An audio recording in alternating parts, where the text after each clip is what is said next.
Oknum ustadz berusia 33 tahun berinisial M menampar beberapa anak, bahkan mengangkat seorang anak kecil, ditempelkan di dinding, ditampar berulang-ulang.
Halo sahabat Indonesia, kita bertemu lagi dalam Opini Rudy. Sahabat Indonesia, barusan kita lihat ada video, ada beberapa orang anak sedang tidur dan sebagian dipukuli oleh laki-laki dewasa. Ini direkam oleh video amatir dan sudah menjadi viral. Ternyata setelah ditelisik, ini kejadiannya di sebuah pondok pesantren. Namanya Pondok Pesantren Tahfidz Anak Darul Mustafa di daerah Wonosalam, Kabupaten Demak, Jawa Tengah. Nah, ini menarik sekali. Menarik dan sangat mengenaskan. Ustadz atau oknum ustadz lah katanya, biar lebih halus ya. Oknum ustadz berusia 33 tahun berinisial M menampar beberapa anak, bahkan mengangkat seorang anak kecil, ditempelkan di dinding, ditampar berulang-ulang. Hanya katanya tidak mau tidur padahal malam sudah larut. Anak ini berusia sekitar 6-7 tahun. Saya sedih gitu ya. Bagaimana perasaan orang tuanya menitipkan pendidikan anaknya di pondok pesantren, kemudian diperlakukan seperti itu. Saya orang yang sangat tidak percaya dengan cara mendisiplinkan anak-anak dengan menggunakan kekerasan. Saya tidak percaya. Jadi ini luar biasa. Katakanlah ini oknum ustadz gitu ya, di salah satu pondok pesantren, saya khawatir apa yang terjadi di pondok pesantren yang lain. Apakah terjadi kejadian serupa atau tidak? Dalam kaitan ini saya hanya mohon kepada Kementerian Agama yang membawai pesantren, ada direktorat apa namanya, pembinaan pesantren atau apa, harus mulai aware dan mulai mengaudit perilaku ustadz atau guru yang di luar batas kemanusiaan. Yang kedua, saya mohon kepada Kementerian Pemberdayaan Perempuan dan Perlindungan Anak, Ibu Menteri Bintang juga harus aware, harus bereaksi. Anak-anak ini masih usia muda, 6-7 tahun. Kalau mereka diperlakukan seperti itu, apa jadinya mereka?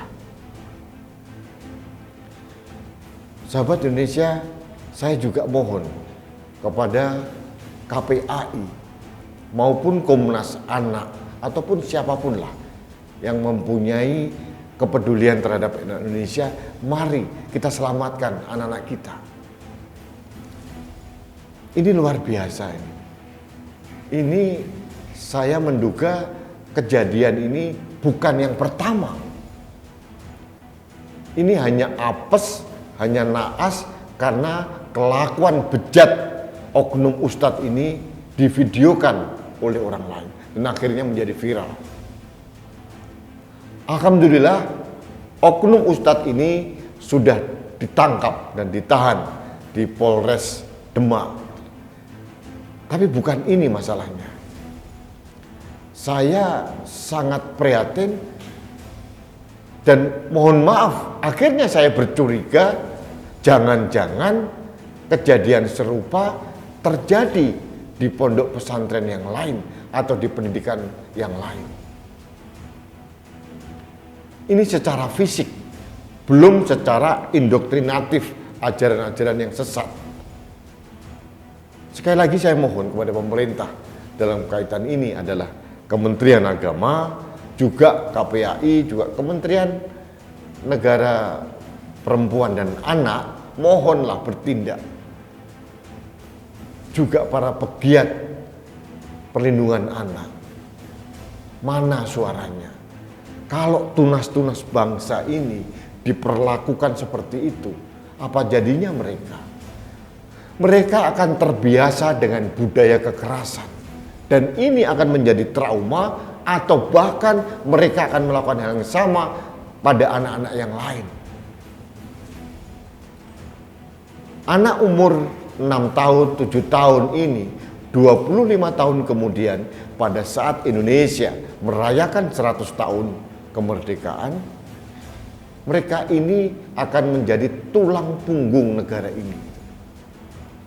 Kalau mereka pada saat kecil mengalami trauma kekerasan, apa jadinya mereka? Apa jadinya tunas bangsa ini, bibit ini kalau dirusak di awal? Bukan hanya dirusak secara fisik, tapi mentalnya pun diobrak-abrik sama orang yang tidak paham bagaimana mendevelop sumber daya manusia. Sahabat Indonesia, saya kadang-kadang bingung. Apa kualifikasi seorang ustadz atau pengajar di pondok pesantren? Apakah mereka dibekali pengetahuan psikologis untuk mendidik anak? Atau hanya sekedar paham ilmu agama? Nah, kalau hanya yang kedua tadi, tidak aneh kalau terjadi kejadian serupa. Mungkin ustadz ini yang melakukan kekerasan kepada anak ini mungkin juga 25 tahun yang lalu atau 20 tahun yang lalu dia mengalami hal yang serupa, diperlakukan serupa oleh ustadznya. Artinya kalau terjadi seperti ini, siklus ini akan kembali berulang. Anak-anak kecil yang menjadi korban kekerasan ini kemungkinan besar 30 tahun lagi dia akan melakukan hal yang sama pada anak yang sangat rentan usianya. Mohon maaf, saya bukan ahli psikologi. Tapi saya mempunyai keyakinan karena saya seorang bapak. Saya mempunyai keyakinan kuat bahwa saya tidak percaya kekerasan bisa mendidik anak menjadi lebih baik. Banyak cara bagaimana kita mendisiplinkan anak tanpa harus melakukan kekerasan fisik. Karena kekerasan fisik itu akan menjadi trauma psikis. Jadi sekali lagi, kita tidak boleh diam saja. Ini hanya contoh di pesantren Tahfidz Anak Darul Mustafa di Demak. Saya tidak tahu apakah terjadi di pesantren lain. Saya tidak berani seuzon atau berprasangka negatif, tapi akal sehat saya mengatakan bukan tidak mungkin hal yang sama terjadi di pesantren lain. Kalau ini didiamkan, ini akan menjadi virus kekerasan yang akan merajalela dan kita tidak bisa berbuat apa-apa. Negara harus hadir melindungi anak-anak ini. Saya kembali mengetuk hati para pegiat perlindungan anak, KPAI, Komnas Anak, atau mungkin yang lain. Jangan diam saja melihat kekerasan seperti ini. Kita punya kewajiban sejarah untuk melindungi generasi muda. Karena kita mempunyai tanggung jawab untuk mempersiapkan mereka menjadi generasi yang unggul, generasi yang tangguh, dan generasi yang bertumbuh dengan baik. Baik sahabat Indonesia, demikian opini saya terkait kekerasan yang terjadi di pondok pesantren di Demak, Jawa Tengah. Mudah-mudahan ini menjadi pembelajaran kita dan harus ada upaya serius, nyata untuk kita mengatasi hal ini. Kita tidak berhenti hanya sekedar mengutuk atau menyesali, harus ada upaya-upaya perbaikan. Baik sahabat Indonesia, terima kasih Anda telah dengan sabar mendengarkan opini saya. Terakhir saya tetap menghimbau untuk kita taat protokol kesehatan. Salah satunya dengan menggunakan masker. Karena masker saya melindungi Anda, masker Anda melindungi saya, masker kita melindungi Indonesia. Salam satu Indonesia, salam budaya Nusantara, salam toleransi, salam sehat untuk Indonesia. Saya Rudi S. Kamri.